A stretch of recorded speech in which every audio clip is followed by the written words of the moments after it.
안녕하세요. 이번에는 55번 제3자 소송 참가 행정소송법 제16조와 관련된 부분 풀어보겠습니다. 문제 한번 보시고요. 설명하겠습니다. 제3자의 소송 참가에 관한 설명으로 옳지 않은 것은 따로 참고된 자료를 보도록 하겠습니다. 제3자의 소송 참가예요. 의의는 이제 판결의 효력이 미치는 제3자의 사전적 권리 구제 절차 같은 개념이죠. 그래서 원래는 판결의 효력을 받을 제3자가 소송 참가 못하면 재심을 청구할 수 있겠죠. 근데 이제 소송 참가를 허용하면 재심이 안 되겠지. 이거와 관련된 세 개의 조문들이죠. 판결의 효력, 그다음에 재심, 그다음에 소송 참가 이 세 개가 연관된 개념이에요. 보시면 될 것 같아요. 개념은 뭐 조문을 써놨으니까 보시면 될 것 같고 취지는 보세요. 실질적 이해관계에 있는 제3자를 참여시켜서 자신의 권리를 보호받게 하는 거죠. 또 하나는 그러면 제3자의 신청은 이해가 되죠. 왜 당사자나 법원에 직권을 하냐? 그죠? 소송자료의 획득이죠. 소송자료 획득. 당사자 같은 경우에도 그죠? 제3자가 많은 걸 알고 있으면 또 그 사람과의 분쟁이 또 발생할 수 있냐? 분쟁의 이례적 획정 등 공익적 목적도 있다는 거지. 이와 유사한 제도가 민사소송법에 보조 참가 제도가 있어요. 이건 나중에 이제 참가인의 법적 지휘관에서 나오니까 그때 보도록 하겠습니다. 하는 방식은 좀 다를 거예요. 여러분 다른 책에는 막 이제 요건 써 있고 그렇잖아요. 의의 있고 요건. 근데 그게 아니고 저는 뭐 그런 거야. 여러분들 다른 책에서 참조하고 기본적으로 절차 중심으로 하고 있어요. 왜냐면 이건 소송 계속구 소송 행위잖아요. 그래서 다 절차적으로 구매하고 있으니까 그걸 보시면 될 것 같아요. 먼저 법원에 직권으로 할 수 있죠. 직권에 의하여 할 수 있잖아요. 그럼 심리하고 결정하면 돼요. 고민할 이유 없죠. 그러니까 참가의 필요성, 참가시킬 필요성 법원 입장에서 보면 결정하면 되죠. 그러나 당사자 또는 제3자의 신청이 있죠. 그럼 참가 신청하겠죠. 여기서도 이해하셔야 되는 게 소장의 작성 제출 법원의 심리 비슷해요. 똑같아요. 그렇게 이해한다는 거. 그러니까 신청 방식이 어떻게 되냐? 그죠? 서면으로 참가하면 법원의 심리를 총달한다. 그죠? 되시면 그러니까 민사소송법 보시면 보세요. 신청 또는 그 밖의 진술은 서면 또는 말로 할 수 있다 이렇게 돼 있어요. 근데 소재기는 어떻게 돼요? 소재기와 같은 것들은 다 문서로 해야 돼요. 소재기들은. 그러니까 여러분들이 나중에 소변경 보면 문서주의. 소변경은 구술로 할 수 없어요. 그것도 기억하시고 그러니까 저는 이제 통상적으로는 다 문서로 하겠죠. 그래서 이제 신청서 작성이란 표현을 썼고요. 그럼 신청자는 누구예요? 위에서 조문에서 보셨지만 당사자나 제3자겠죠. 제3자란 당사자의 의사죠.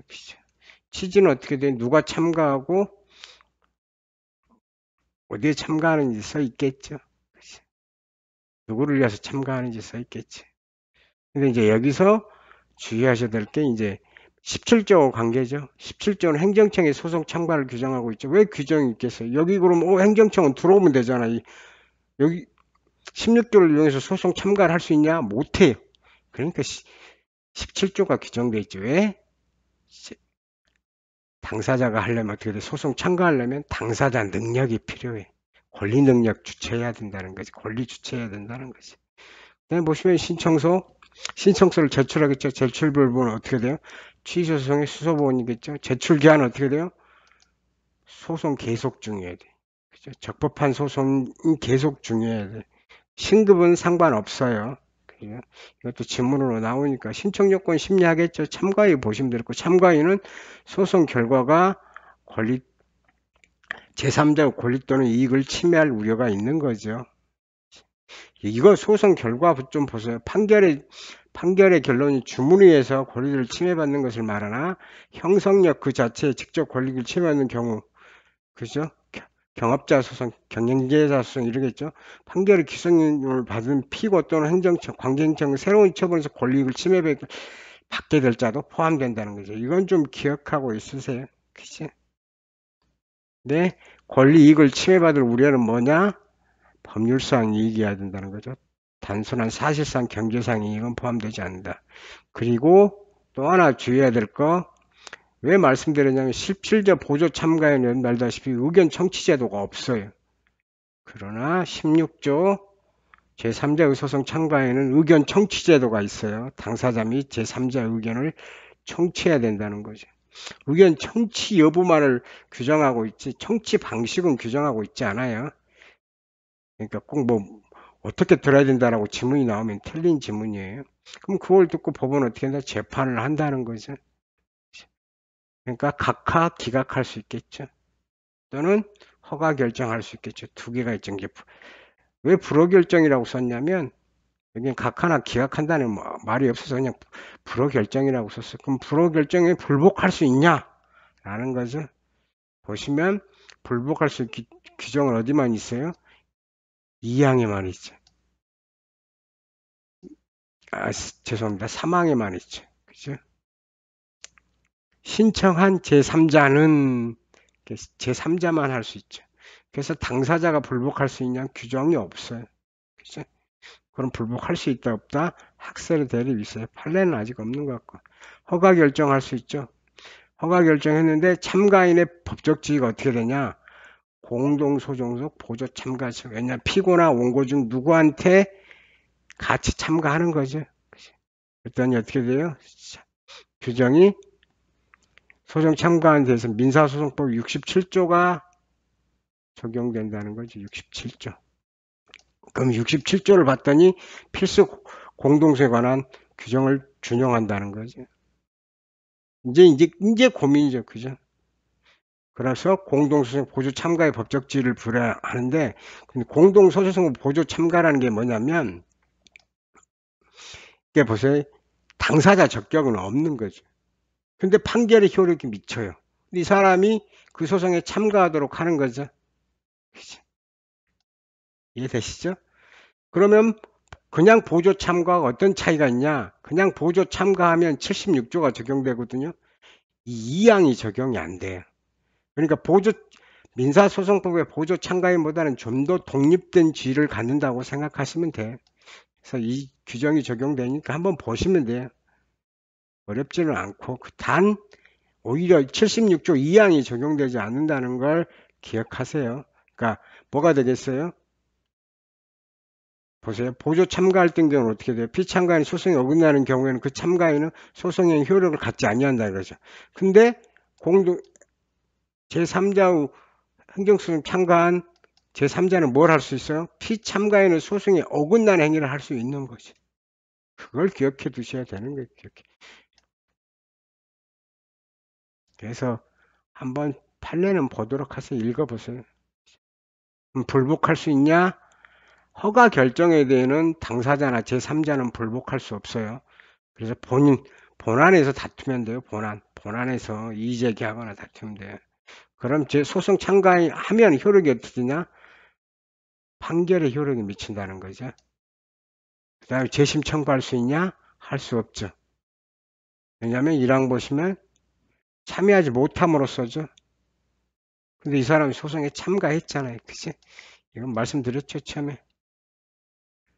자, 그럼 지문을 한번 보도록 하겠습니다. 지문 보시죠. 1번 제3자의 소송 참가는 타인의 소송이 적법하게 계속돼 있어야 하나 소송이 어느 신급에 있는가 불문한다. 말씀드렸죠. 신청 기한이 어떻게 돼요? 소송 계속 중이죠. 소송 계속 중이라고 말하면 적법한 신청 소재기가 있었다는 걸 의미해요. 보세요. 신청 기한이죠. 진급 불문하고. 그러니까 이렇게 이해하셔야 여러분들이 이런 지문들을 이해할 수 있어요. 그죠? 신청한다. 신청 기한의 문제죠. 신급을 불문하죠. 써있죠. 2번 보시죠. 참가한 제3자에는 국가 또는 지방자치체는 포함될 수 있다. 아니죠. 제가 말씀드렸잖아요. 공동소송적 보조 참가죠. 그치? 지휘관. 그럼 공동소송이라는 건 뭐예요? 공동소송이라는 게 뭐예요? 둘이 당사자 적격이 있어야 되잖아요. 그죠? 그러니까 참가한 제3자는 당사자 적격이 있어야 되니까 국가 또는 지방단체 행정소송법상 권리주체가 될 수 있잖아요. 그죠? 그런데 행정청 13조에 말하는 행정청은 안 된다. 행정청이 소송 참가하려면 어떻게 된다? 행정소송 17조에 행정청의 소송 참가 제도를 통해서 들어와야 된다. 이제. 그러니까 신청 적격, 참가 적격이죠. 보시면 될 것 같고요. 이렇게 표현했어요. 왜냐면 여러분 조금 이해하기 쉽게 목차를 좀 이렇게 관련되는 분야를 나눴어요. 4번 보시면 법원의 소송 결과에 권리치는 제3자가 있는 경우에 당사자 신청에 의한 결정으로 그 3자를 소송에 참가시킬 수 있다는 거죠. 자, 느낌은 뭐예요? 신청자가 누가 될 수 있느냐는 거죠. 원래 뭐래요? 이건 뭐 때문에 나왔어요? 17조. 민사소송 17조는 누가 신청을 해요? 제3자가 신청하죠. 당사자가 신청하지 않은 거죠. 당사자는 뭘 할 수 있어요? 이의제기할 수 있죠. 그러나 행정소송법은 어떻게 돼 있어요? 16조는 당사자가 제3자를 직접 불러올 수 있어요. 참가시켜달라고 법원에 요구할 수 있어요. 그렇죠. 이건 왜 나왔어요? 민사소송법 72조 보조 참가하고 구별해 짓는 거지. 그래서 그 조문을 넣어놓은 거 이해하시라고. 4번 보시죠. 참가하는 제3자는 그 시점 각하 결정에 대해 즉시 항고할 수 있다 말씀드렸죠.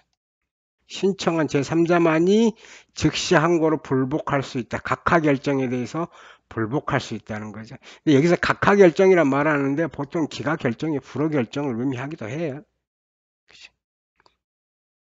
할 수 있다는 거지. 제3자만. 당사자가 불복할 수 있는 규정은 없어요. 그래서 학설상 대립이 있다라고 책에 써 있어요. 주석행정소송법이나 법원 실무조의 행정소송편에 보시면 아직까지 판례는 거기서 설치하고 있지 않으니까 기억해 두세요. 5번 보세요. 제3자 소송 참가가 허용되기 위해는 소송 결과에 따라 제3자 권리기 침해돼야 하고 이렇게 돼 있죠. 여기가. 근데 그 이익이란 개념은 뭐예요? 법률상 이익도 단순한 사실상 이익도 포함한다. 바로 맞출 수 있죠. 고민할 이유가 없죠. 이건 왜냐하면 말씀드렸잖아요. 행정소송 부용 단순한 사실상의 이익은 절대 구제해 주지 않아요. 그죠? 뭐 농담 삼아 하는 얘기지만 지문을 만들다 보면 막힐 때가 있거든요. 그때 그냥 집어넣는 건데 맞으라고 넣어준 거 이건 몰라도 제3자의 소송 참가를 몰라도 사실상에 찍어도 맞추는 문제지. 오늘은 여기서 마치겠습니다. 수고했습니다.